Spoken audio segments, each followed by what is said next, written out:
श्री शिवाय नमस्तोभ्यम। हर हर महादेव। राधे राधे एवरीवन।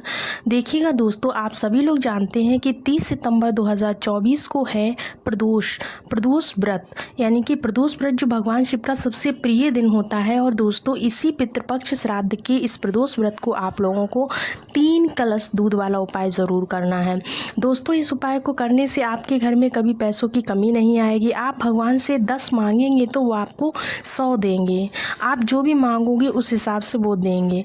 आपको मेहनत करनी पड़ेगी, साथ में यह वाला उपाय भी करना पड़ेगा। देखो, यह उपाय सिर्फ व सिर्फ इस पितृपक्ष के प्रदोष का है, जो कि कब पड़ रहा है? यह पड़ रहा है 30 सितंबर को। दोस्तों, पितृपक्ष के प्रदोष का बहुत ही बड़ा महत्व होता है, विशेष महत्व होता है। यह दिन बार बार नहीं आता है, साल में एक बार आता है, तो आपको इसका फ़ायदा ज़रूर उठाना चाहिए। पंडित जी ने खुद इस उपाय को इस पितृपक्ष के इस प्रदोष के दिन करने के लिए कहा है।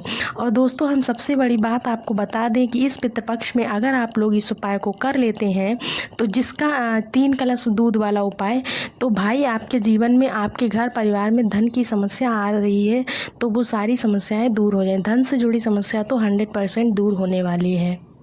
तो चलिए जानते हैं कि आखिर इस प्रदोष व्रत के दिन, जो कि इस पितृपक्ष के श्राद्ध पक्ष का बड़ा विशेष प्रदोष व्रत उपाय है, तो आपको कैसे करना है। और देखो, सबसे पहली बात है चीज़ कि आप उपाय, जो एक चीज़ है 3 कलश दूध वाला उपाय है, तो इसको आप लोग बहुत अच्छे से समझ लीजिए, तभी इस उपाय को करिएगा। क्योंकि अगर उपाय सही से नहीं करते हैं तो आपको इसका कोई भी फल नहीं मिलने वाला है। उपाय करना किसको है? तो घर में कोई भी एक सदस्य कर सकता है, पूरे घर को इसका फल मिल जाएगा।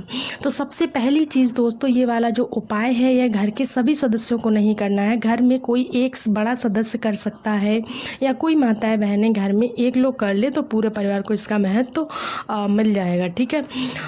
और इसके बाद आपको बता दें कि ये उपाय करने का जो समय है वो शाम के समय का है, तो आप लोग शुद्धता का ध्यान रखें। देखिएगा, शाम के समय पर आप नहा धोकर नहीं करेंगे, हाथ मुंह धोकर ही करेंगे। इसके बाद आपको 3 कलश दूध यहाँ पर लेना पड़ेगा। 3 कलश कहने का मतलब क्या है?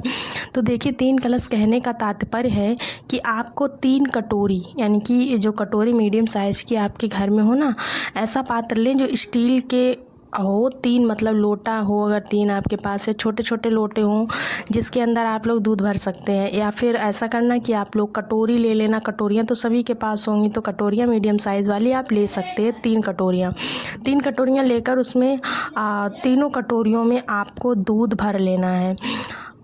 कोई भी स्टील का पात्र ले सकते हैं। आपके पास कटोरी ना हो तो आप गिलास ही रख लीजिए, गिलास भी इसमें चल जाएगा। आप लोग छोटे छोटे 3 जो मीडियम साइज़ के गिलास होते हैं, उनको गिलास को भी ले सकते हैं, लेकिन लेंगे स्टील का ही बर्तन, क्योंकि तावे का बर्तन नहीं ले सकते हैं। ठीक है। उसके बाद आपको इसमें दूध डाल लेना है। क्या डालना है? दूध।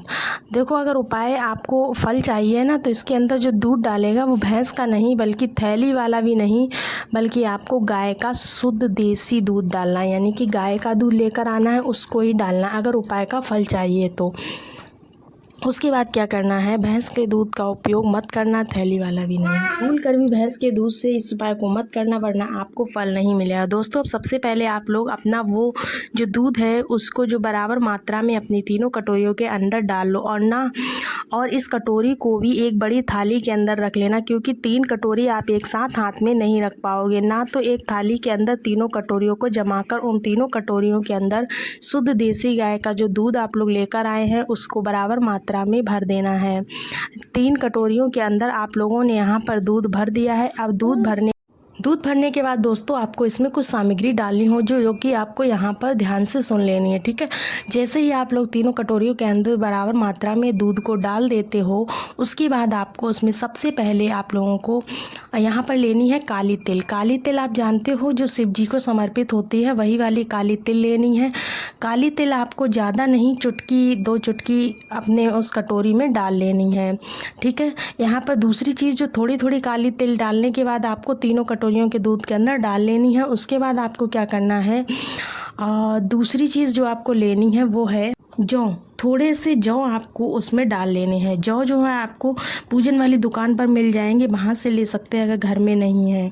अन्यथा पूजन वाली दुकान पर मिल जाएगी, नहीं मिलती है तो थोड़ी सी जौ लेना। थोड़े से जौ जौ डालने के बाद आपको अगली चीज़ क्या लेनी है, तो दोस्तों अगली चीज़ जो है वो आपको दूर्वा लेनी है।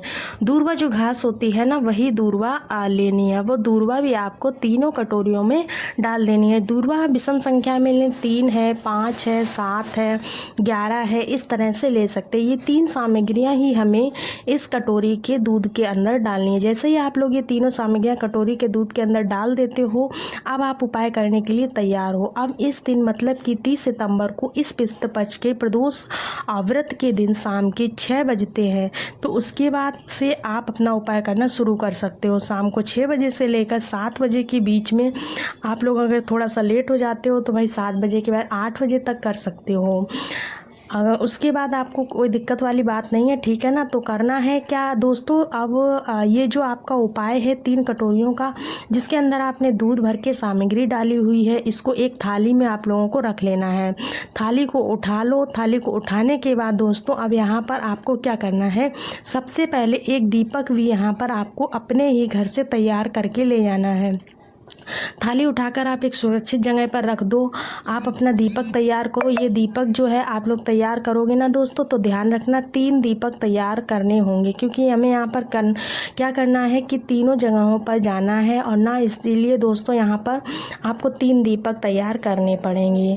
और तीनों दीपक तैयार करने में आपको मिट्टी का दीपक भी ले सकते हैं, आटे का भी ले सकते हैं। इसके साथ ही आप उसमें गोल बाती भी लगा सकते हैं और लंबी बाती भी लगा सकते हैं, जिस तरह की भी आप रखना चाहें। वैसे तो गोल बाती रखें तो ज़्यादा अच्छा है। गोल बाती रखने के बाद तीनों दीपक आपके अच्छे से तैयार हो गए। उन तीनों दीपक को भी उठाकर आपको अपनी उस पूजा वाली थाली में रख लेना है। रखने के बाद अब आपको आगे क्या करना है, तो दोस्तों ये दीपक आपको 3 वृक्षों के नीचे जलाने हैं। पहला दीपक आपको पीपल के वृक्ष के नीचे जलाना होगा, पीपल का बड़ा सा वृक्ष जहाँ पर होता है वहीं पर।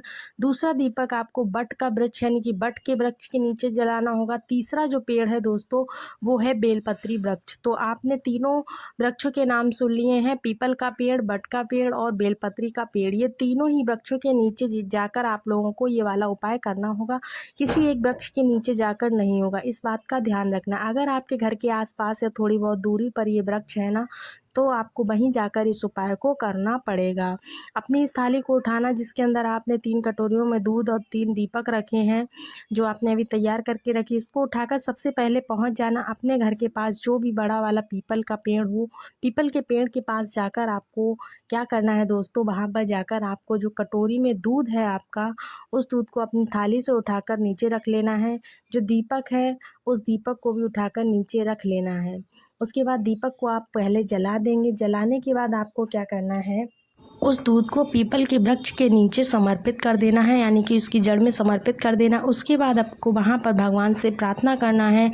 अपने घर में जो भी धन की समस्या है या पैसों की समस्या है उसके लिए प्रार्थना करना है और अपने पितरों का स्मरण करते हुए वहाँ से उठ जाना है, ठीक है। तो पहले वृक्ष के नीचे जैसे आप लोगों ने दीपक लगाकर और दूध चढ़ाकर मतलब उपाय किया है, उसी तरह से आपको बाकी के दूसरे और तीसरे वृक्ष के नीचे भी जाकर सेम उपाय करना है और इसी प्रकार से अपने पितरों का नाम लेकर इसी प्रकार से प्रार्थना कर लेना है। दोस्तों अगर आप ऐसा प्रदोष के दिन कर लेते हैं तो यकीन मानिए आपके घर से जो भी पितर हैं आपके घर के, वो सारे के सारे तृप्त हो जाएंगे। आपके जीवन से सभी समस्याएं, सभी दुविधाएं जो हैं वो दूर हो जाएंगी। पूज्य गुरुदेव का बताया हुआ ये बहुत ही प्यारा सा उपाय था, तो आप लोग इसे कल के दिन ज़रूर करें।